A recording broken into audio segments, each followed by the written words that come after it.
चलिए ठीक है, अब मेरे को इम्पोर्ट एक्सपोर्ट कोड मिल गया और मुझे बायर भी मिल गया ओवरसीज फॉरेन कंट्री में। 5 इम्पोर्टेंट डॉक्यूमेंट है इस केस में। नंबर 1 कमर्शियल इनवॉइस की नीड है आपको, जिसमें कि बायर का डिटेल, आप क्या सप्लाई कर रहे हो, डेट, डिस्क्रिप्शन रहेगा का जो शिपमेंट है वो पोर्ट में अटक जाएगा, ठीक है, और उसकी पेनल्टीज भी लग सकती हैं। ओके, सो मैम अब मैं आता हूँ मेरे सबसे नेक्स्ट और important topic which is tax. तो मैम ये कैसे लेते हैं, क्या होता है टैक्स में, हमको किस किस चीज़ों का ध्यान रखना चाहिए, प्लीज उसके बारे में।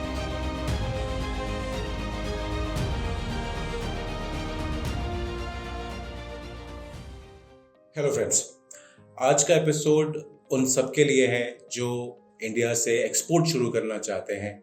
आप एसएमई हैं या आप मैन्युफैक्चरर हैं या आप ट्रेडर हैं, बिजनेस एक्सपोर्ट कैसे शुरू करना है, आज हम इसके बारे में बात करेंगे।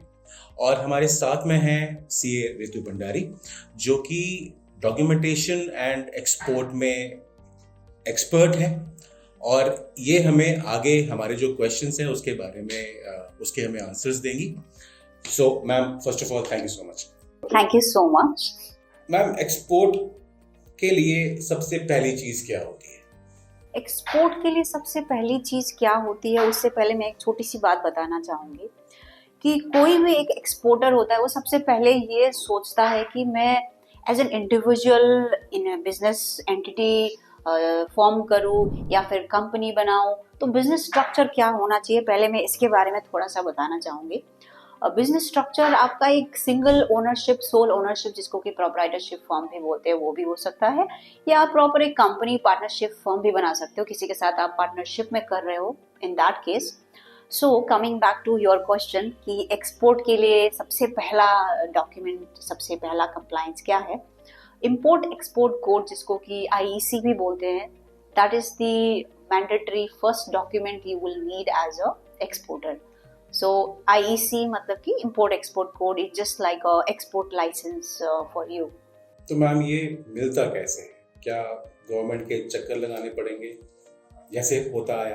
Well, गवर्नमेंट के चक्कर नहीं लगाने पड़ेंगे thankfully, unlike before. DGFT एक गवर्नमेंट बॉडी है जो कि directorate general of foreign trade होते हैं, DGFT है, जो कि इंडिया में एक्सपोर्ट और इम्पोर्ट रेगुलेट करता है और एक्सपोर्ट को प्रमोट भी करता है। तो DGFT से आपको IEC मिलेगा, which can happen online. You can simply apply it online. तो ये आराम से ऑनलाइन हो जाता है। ओके, चलिए ठीक है, अब मेरे को इम्पोर्ट एक्सपोर्ट कोड मिल गया और मुझे बायर भी मिल गया ओवरसीज फॉरेन कंट्री में, और मुझे मेरा पहला शिपमेंट भेजना है, तो उसके लिए मैम क्या क्या जरूरी है?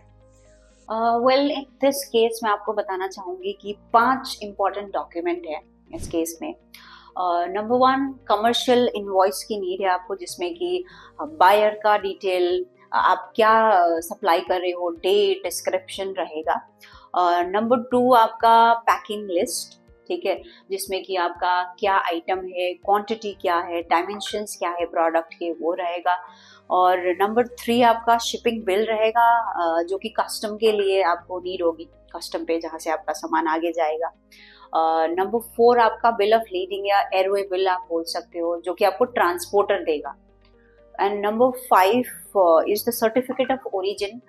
इसका ये मतलब, सर्टिफिकेट ऑफ ओरिजिन मतलब एज द नेम सजेस्ट कि ये कहाँ से सामान आया है, जैसे इंडिया से ये सामान जा रहा है, इसका एक प्रूफ है ये certificate of origin. So these are the 5 important document you will need while exporting your product. Okay, so ma'am मुझे समझ में आया कि ये 5 document they are very very important. Yes, mandatory. So these are the documents that will come up basically during the export of your और product. मान लीजिए ma'am इसमें से कोई अगर डॉक्यूमेंट मिस हो गया तो? वेल, डॉक्यूमेंट अगर मिस हो गया तो आपका जो शिपमेंट है वो पोर्ट में अटक जाएगा, ठीक है, और उसकी पेनल्टीज भी लग सकती हैं। शिपमेंट आपका पोर्ट में अटक जाता है तो उसमें पेनल्टी लगने के चांसेस होते हैं। एक बार फॉर एग्जांपल किसी का शिपमेंट फंस गया था वहाँ पे, तो 2 महीने तक आपका अटक गया था, जस्ट बिकॉज एक इनवॉइस में एक छोटी सी गलती की वजह से उनका शिपमेंट अटक गया था। So paper work is something which is very very important. Exactly, yes. So packaging से ज़्यादा पेपर वर्क टाइट होना चाहिए. Absolutely. Okay. मैम जैसा आपने बताया, तो क्या ये जो एसएमईज होते हैं, क्या इन्हें किसी ऑफिशियल गवर्नमेंट बॉडी के साथ में भी जुड़ना पड़ता है? Well yes, as an exporter आपको एक्सपोर्ट प्रमोशन काउंसिल के साथ जुड़ना पड़ता है, और प्रोडक्ट की कैटेगरी के बेसिस पे आपको आरसीएमसी का मेंबरशिप मिलता है। आरसीएमसी का फुल फॉर्म होता है रजिस्ट्रेशन कम मेंबरशिप, जो कि प्रोडक्ट की कैटेगरी के हिसाब से आपको उस प्रोडक्ट के बेसिस पे आपको आरसीएमसी का मेंबरशिप मिलता है। सो यस, आपको एक्सपोर्ट प्रमोशन काउंसिल के साथ जुड़ना होता है। तो मैम ये क्या कोई फॉर्मेलिटी है या इसका हमें कुछ फायदा भी होगा? वेल ऑफ कोर्स फायदा होगा। लाइक आई सेड, डीजीएफटी का मैंने आपको बताया कि डीजीएफटी एक गवर्नमेंट बॉडी है जो कि इंपोर्ट एक्सपोर्ट रेगुलेट करता है।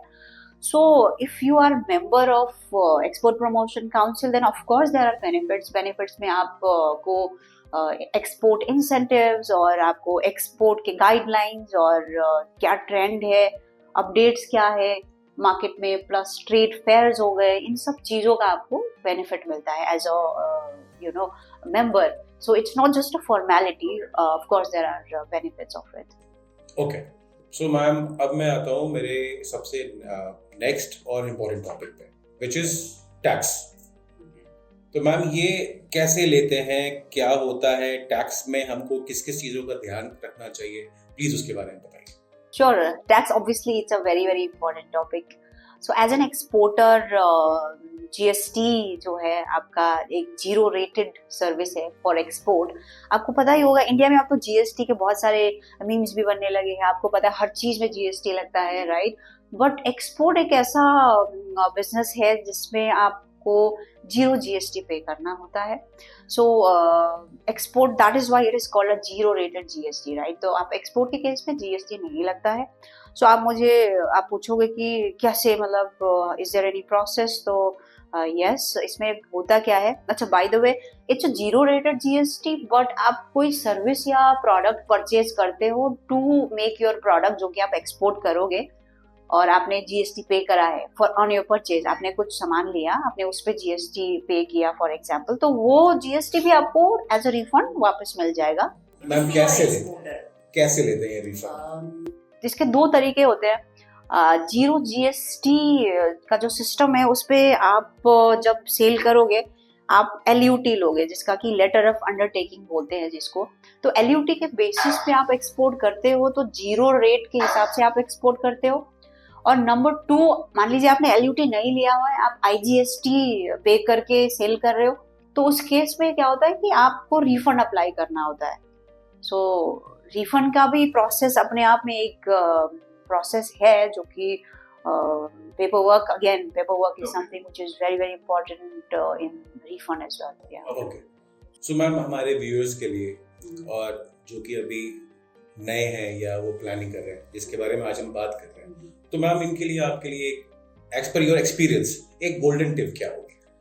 वेल, गोल्डन टिप मैं ये कहना चाहूंगी सबसे पहले कि सबसे पहले तो अपने आप में बिजनेस एग्जीक्यूट करने में अपने आप एक बड़ा टास्क हो जाता है, but golden tip as an exporter, आप एक्सपोर्ट शुरू कर चुके हो तो मैं कहूँगी कि आप एक बहुत ही अच्छा फ्रेट फॉरवर्डर या सीएचए को लीजिए अपने साथ, जो कि आपको शिपिंग, डॉक्यूमेंटेशन और कंप्लायंस में हेल्प करेगा। So from my side I would say that golden tip is to have a freight forwarder और अ सीएचए। ओके, अच्छा जैसे कि मैम मान लीजिए ठीक है कोई एक है person and now he is serious enough to start exporting. So कई बार हमने देखा है कि जो गवर्नमेंट रूल्स हैं वो चेंज होते रहते हैं, बदलते रहते हैं, सो और हम लोगों को नहीं पता होता। सो हम उस चीज से अपडेटेड कैसे रह सकते हैं जहां हमें पता हो कि what are the current rules and regulations and if there are any changes in the exports law? Okay, well see, वैसे तो इंटरनेट के माध्यम से आप चीजें देख सकते हो, but again there is a big drawback, आपके पास इतना एक्सेस ऑफ इंफॉर्मेशन होता है ना, आप कंफ्यूज हो जाओगे इंटरनेट पे। बट एज एन एक्सपोर्टर, आप एक एक्सपोर्ट इंडस्ट्री में आते हो ना, तो you can become a member of RCMC, like I said earlier. Similarly आप व्हाट्सएप ग्रुप्स होते हैं डिपार्टमेंट के कई बॉडीज के उसको ज्वाइन कर सकते हो। आप DGFT के उसको एप्लीकेशन को सब्सक्राइब कर सकते हो, उनके चैनल्स को सब्सक्राइब कर सकते हो ताकि आपको रेगुलर अपडेट्स मिले, ओनली रेलेवेंट अपडेट्स मिले, basically just the right information. क्योंकि आप इंटरनेट में जाके अलग से ढूंढोगे या यूट्यूब में जाके मिलियंस ऑफ वीडियोस देखोगे तो you will get confuse. So I would से कि आप इन चीज़ों को सब्सक्राइब करोगे तो you will get relevant updates. So basically content, only relevant content, no extra information, no confusion. So these are the methods कि आप right channel के साथ, government body के साथ जुड़े रहो, उनको subscribe करो. So that's how you get the relevant information. Okay. Yeah. Thank you so much, ma'am. And viewers, I hope आपको आज कुछ information अच्छी मिली होगी और हम लोग ऐसे ही वीडियोस और भी लेके आते रहेंगे जहाँ पे कि एक्सपोर्ट से रिलेटेड चीज़ों को हम लोग एकदम सिंपल तरीके से कोशिश करेंगे आप लोगों को समझाने का। एंड नेक्स्ट वीक हम लोग फिर से एक अच्छे से टॉपिक पे बात करेंगे। एंड तब तक आप प्लीज वीडियोस को लाइक करिए, शेयर करिए एंड कमेंट बॉक्स में कमेंट जरूर लिखिएगा अगर आपके पास आपके माइंड में कोई एक टॉपिक है जिसपे कि आप एक डिस्कशन चाहते हैं या कुछ इन्फॉर्मेशन चाहते हैं तो please do right in the comment box. Thank you so much. Thank you ma'am. Thank you so much.